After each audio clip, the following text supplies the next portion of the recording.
afternoon to everyone who have joined our platform. Good evening. Sorry, good evening. So, as part of the awareness campaign that we have been organizing, we, Mingsel Foundation, Mayang Unity, Decolonial Meme, Center for Research, sorry, I'm so sorry.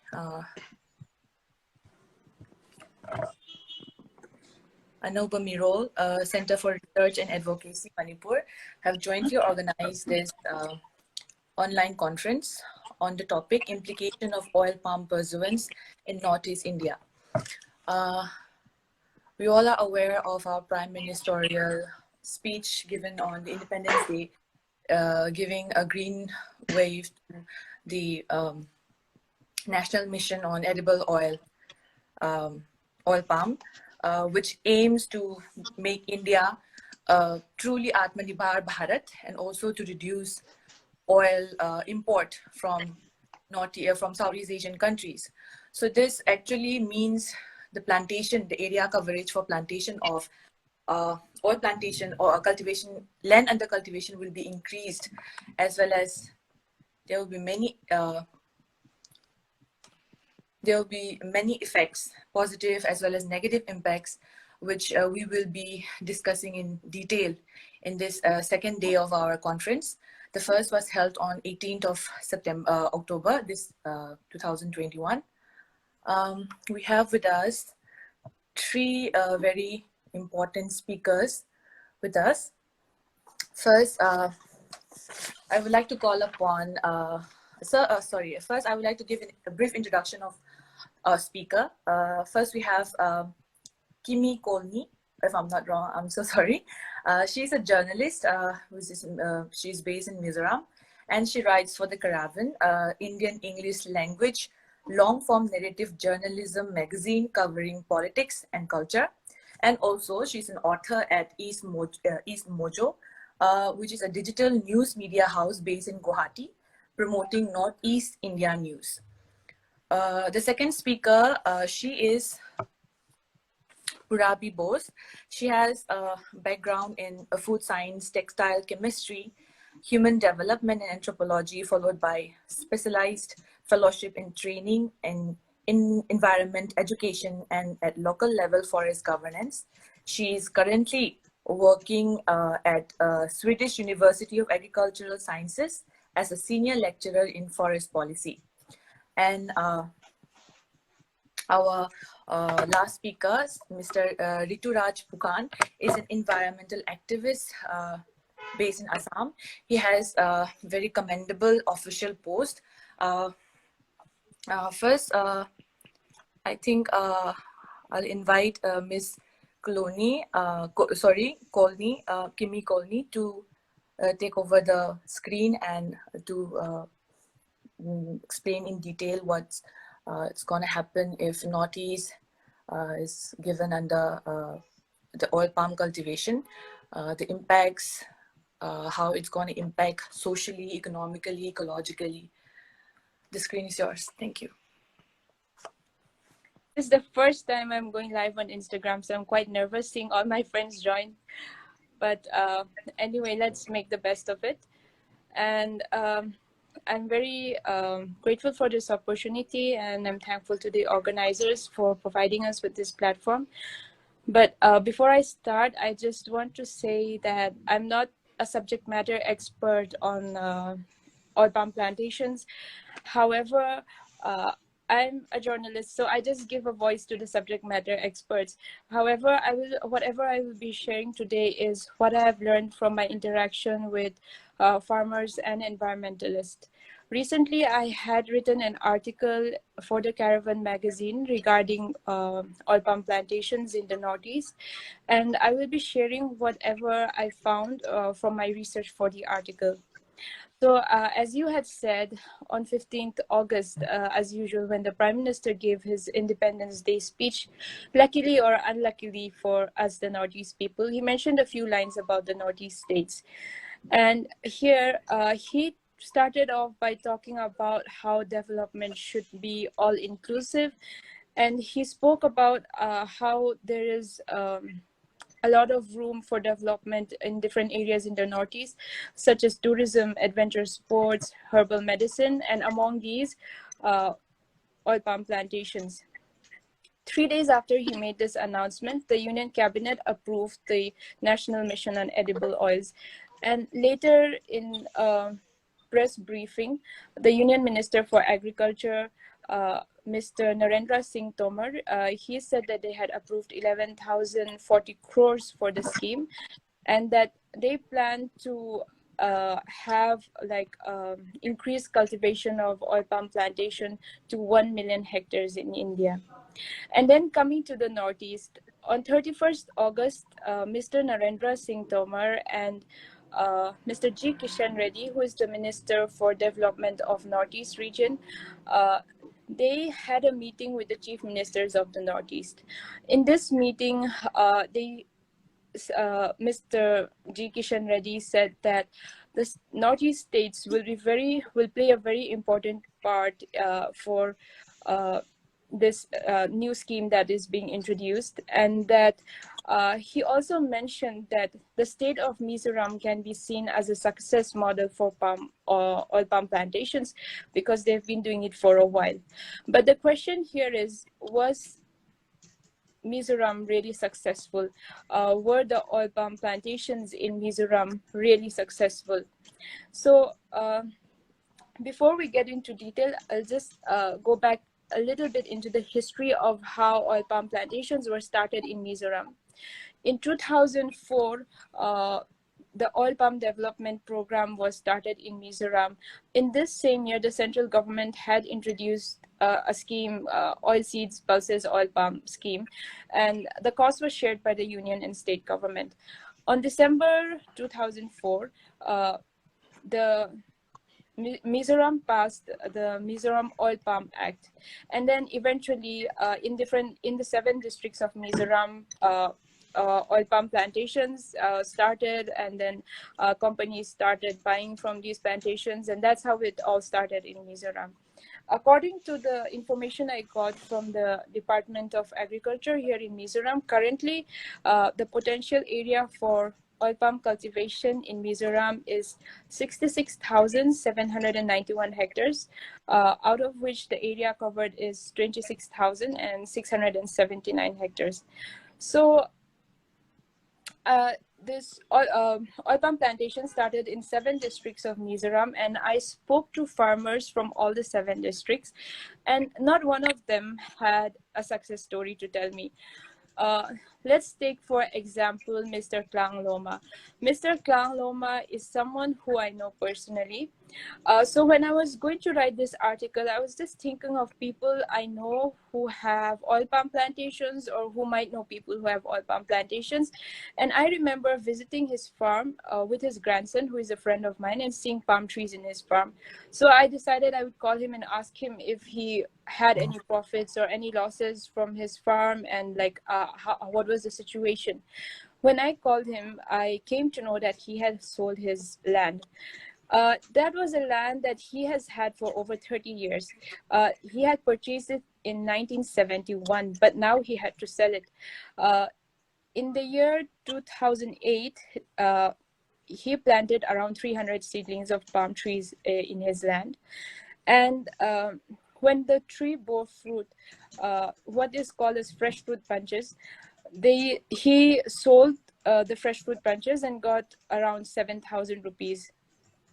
And then in the next year, when he tried to make more sales, he came to know that the company which agreed to buy the fresh fruit bunches from them had withdrawn. And so that was the end for him. The company was not buying from him. The government was not buying from him. The public have no use for it. So there's nothing else he can do about it. Like, that was the end for him. And to make these plantations, they had to clear out what used to be fruit trees and like edible so many edible crops that they could eat daily, like so many vegetables and other crops that they could eat daily. They had to clear out all of that. And now to clear out all the palm trees and start all over again with those fruit trees, it was going to be too much. So they decided to sell the land. So even his son, I had also spoken to his son, and even his son had told me that he even tried to process the oil himself and sell a little bit of it, but they could not get any good profit as they expected. So eventually they had to sell. And Mr. Klang Loma, ever since I've known him, he used to spend 5 days a week in his farm and then only go home on the weekends. And anyone who has family from a farming background will know that for farmers, the farm is their first love. Like no matter how tired they are, no matter how exhausted they are, in their farm, they feel at home. Like my grandfathers were farmers. My father also had farming background. So I've like come to learn of it. And I know that even for Mr. Klang Loma, the farm was his home, but he had to let go of it. So this is the price that so many of our farmers are paying. And I'll just give a few more examples. Mr. Tsong Tan Moya, he's 48 years old and he's from Bamet district. In 2006, he planted 1,000 trees. He said he even went for training, but the people who he trained with, they have all left. They've all given up on their plantations. At first, when the government introduced the scheme, people were very excited because the government was providing subsidies to make terrace and like different subsidies. But it took 3 to 4 years for them to learn like what the cost of having palm oil plantations were. Mr. Tsong Tan Moye told that he had a produce of 30 quintals, and he was very excited. Like he sold the 30 quintals, but then his wife suggested that he should calculate what income he has received with the expenses that they had incurred. And when he calculated, he found that the income and the expense were equal. They were at like there was no extra income that they had received at all. This was because most of the people you'll see anywhere in Mizoram, Nagaland, Arunachal, most of our farms are located in like steep areas. And in these steep areas, it is not possible to profit from palm plantations, because for people like Zong Tan Moya, he had told me that when they harvest the fresh fruit bunches, sometimes they roll off the hill. And even if they don't roll off the hill, to carry it from their farm to the main road, where a tractor will take it to the collection center, they have to hire a lot of laborers just for that also. So all the expense, all the income that they get goes into the expense of transportation. Everything goes into the expense of transportation. And most majority of the people in Northeast who have farms, we don't have farms in plain areas. So once, even if this scheme is introduced again, farmers might be attracted to whatever subsidies the government might say. But 3 to 4 years down the line, they will face the same experience that Mr. Tsong Tan Moya faced. He told me that in a land like Mizoram, there are very few places that are suitable for palm trees. Ideally, it should be in plain areas where tractors can enter and easily transport the fruit bunches. If humans have to transport it, there is no profit at all for them. And this is keeping aside the environmental impact. Just for the farmer itself, there is no profit at all. And Ms. Zoming Moyi Silo, she is a researcher. She will also be having a session next week. She had traveled to 8 villages and interacted with farmers for her research. She was doing her MSc, I think. And then she told me that from what she could find, she doesn't suggest that there should be any more palm plantations than what is already there. There is so much problem in site selection. There's so much problem in transportation. It's just like too much trouble for the farmers. Even in Colney district, one of the farmers told me that their plantation had reduced the fertility of their fields and it had depleted their water resources at a frightening rate. And they had planted 1,000 saplings.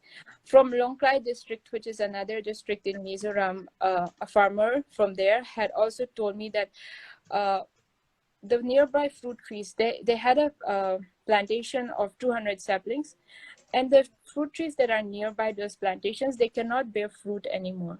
So first of all, from the 200 saplings that they had in their plantation, they have not received a single profit. They have not made any sales.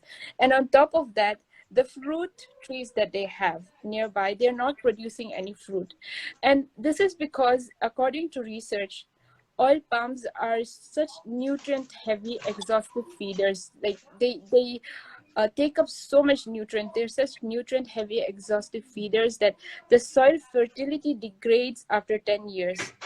So even it doesn't just affect the soil of the plantation, it affects the soil fertility even of the nearby trees. Like it takes up all the nutrients that are there in the soil.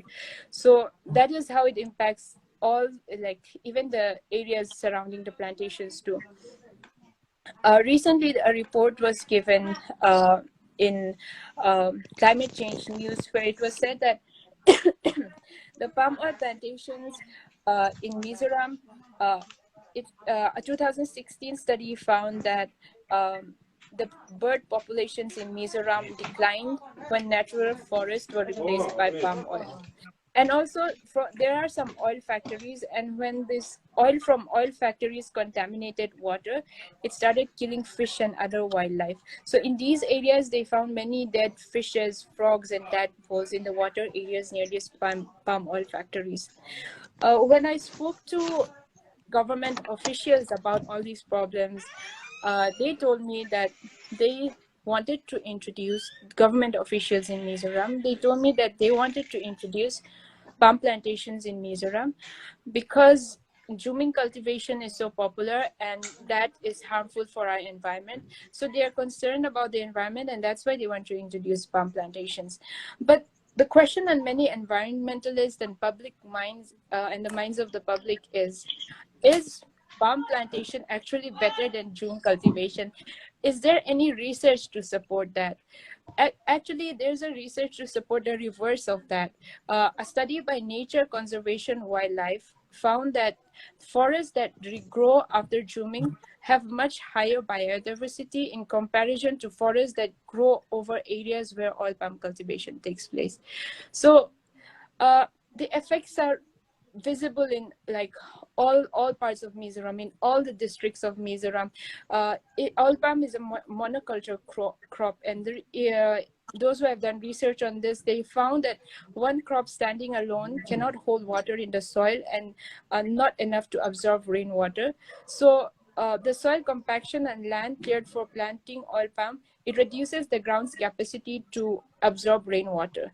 So groundwater recharge, which is the main source of water, it's starting to decline, even for the people of Mizoram here already.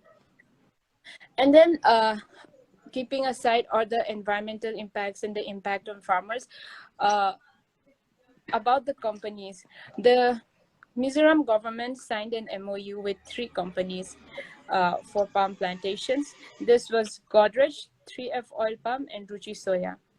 And according to their agreement, each of these companies were supposed to set up a mill in their concerned districts. They were assigned different districts each. And as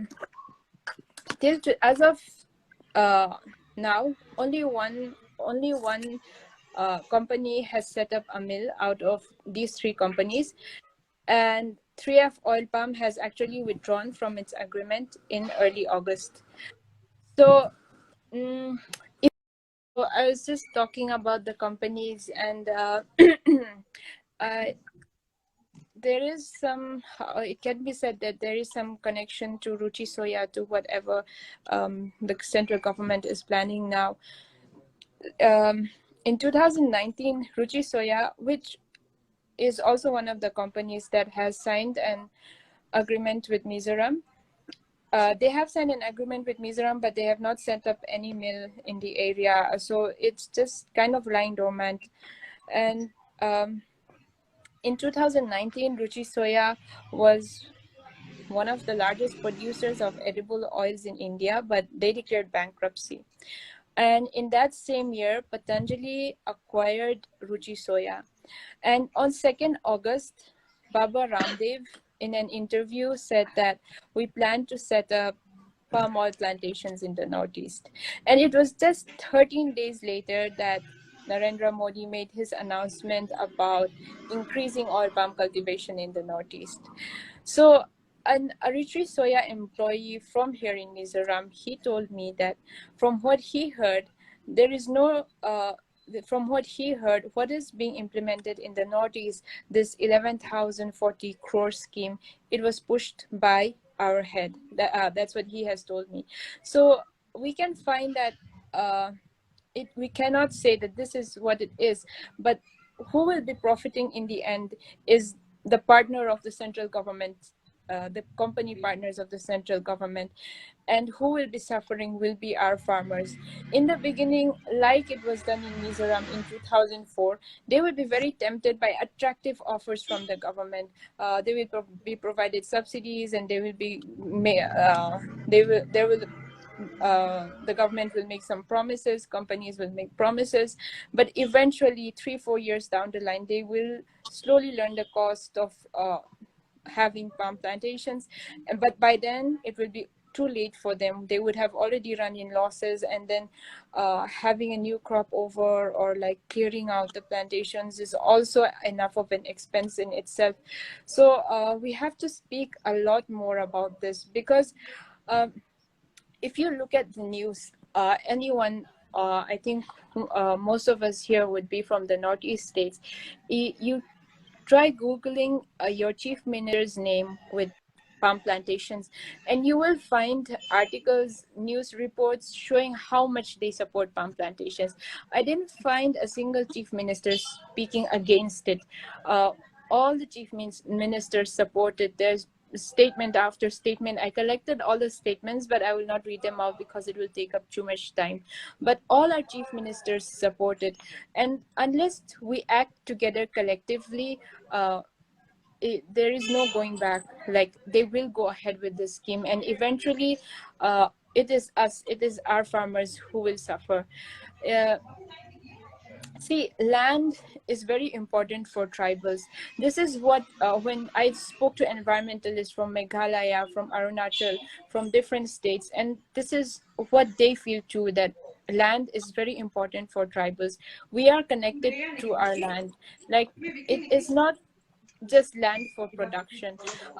It is, our land is like, for many of us, it is sacred to us. Our lands, our forests, our rivers, it is sacred to us. It's not just for living and for producing. We have a deep rooted connection with our lands, and when we go against, or when we fight against palm plantations, we are fighting for what is ours, like what is entitled to us. See, one person even said this is like a colonization again from the central ministry. So regarding this, what we can do, today I read an article about Greta Thunberg, the Swedish activist, and in an interview she had said that change is going to come when people are demanding change. We can't expect everything to happen at these conferences. So even now, we are having a live session talking about what the implications of oil palm plantations in the Northeast. I had written an article on what damages it will do. Countless of journalists are writing about it, but there is no use of all that unless we act together, unless we come together collectively. See, when people come together, they have uprooted governments, prime ministers resign, and when we can come together for all these political causes, why not for our environment, which is much more lasting than politics? And see, if we delay this, it may be too late. I see that many of our youth, we only care about news when it is viral. This is what I notice among our youth. When it is being posted and reposted, then we start caring about it. And then when it is not viral, we start caring less about it again. But we have to care about it all the time. We have to be like truly concerned about our environment, about our people, and we have to read up like there's so much we can read up about how much damage it is going to do on our environment, and out of true concern we have to come together collectively and fight against this, because there is no other way. Like, the government is in no way going to stop this. They're going to go ahead with it at all costs. The only way that we can delay it or we can try to stop it is when we come together collectively. Even this talk will only be of use when the people who are hearing this, whatever I've said would not be enough information. When we go back and read some more about it, and then we make our friends aware, and collectively we come together and decide to take action against it, only then, like, it will be of use. So it is high time that we come together to go against, like, to fight against this plantations that the central government is trying to introduce. It is not going to affect them at all. The prime minister will just go on living his life. The union minister for agriculture will just go on living his life. Our chief minister's lives will not be affected. It is our lives that will be affected. So we have to fight back for it. Yeah. Thank you. So, and that's all I have to say. Yeah, very true. So the discourses doesn't end here. So we have to be practically involved in fighting this together. So as you have mentioned that there are some cases which you have personally studied, that there's a problem for transportation, like the northeast area being a very hilly terrain, needs the roadways are not very well built. There are no railway that reaches deep into the forest where they have plans. So what are your views on how this government is trying to actually take this harvested goods before it perished? So are they just putting up a blank story that this will be gaining our, Northeast people, this will help the economy of Northeast people, just blabbering out some words which do not have any actions? So what are your views on that? What are your thoughts about the transportation that they are gonna, the issues that they're gonna deal with? Yeah. So when I spoke to the Mizoram government about this, they said that they are constructing like roads deep into the farms, like, and they have a separate fund for it, especially for these palm plantations. But when I spoke to the companies, they said the government is not doing that, and I think that is actually true, because the farmers are still suffering. They won't be suffering if these roads had been constructed.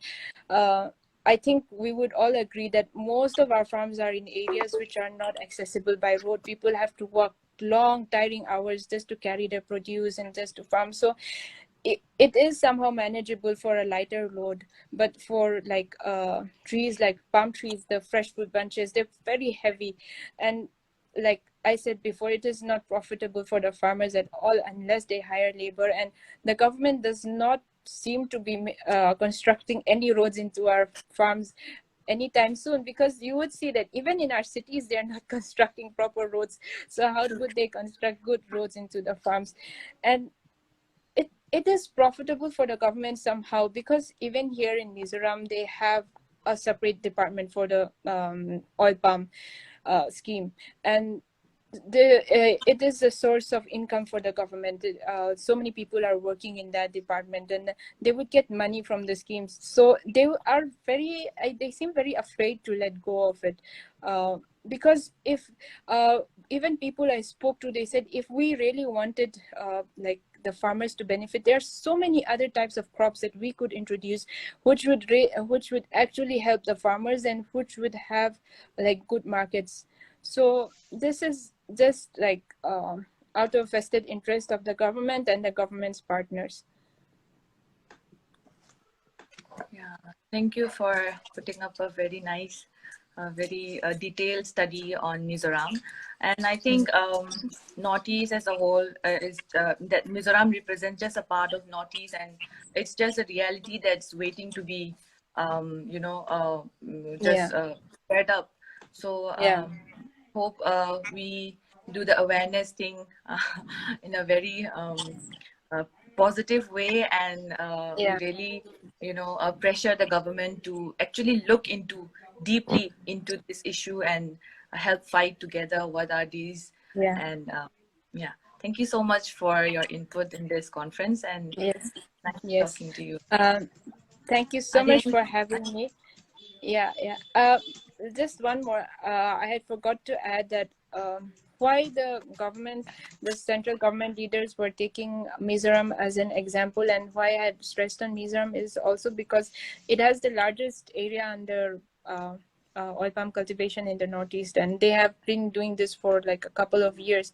So this Mizoram is just an example of what can happen to the rest of the states, and this example is very, very like frightening. So it should give us awareness and like make us be aware of it and make us be against it. Thank you so much for having me. Thank you so much.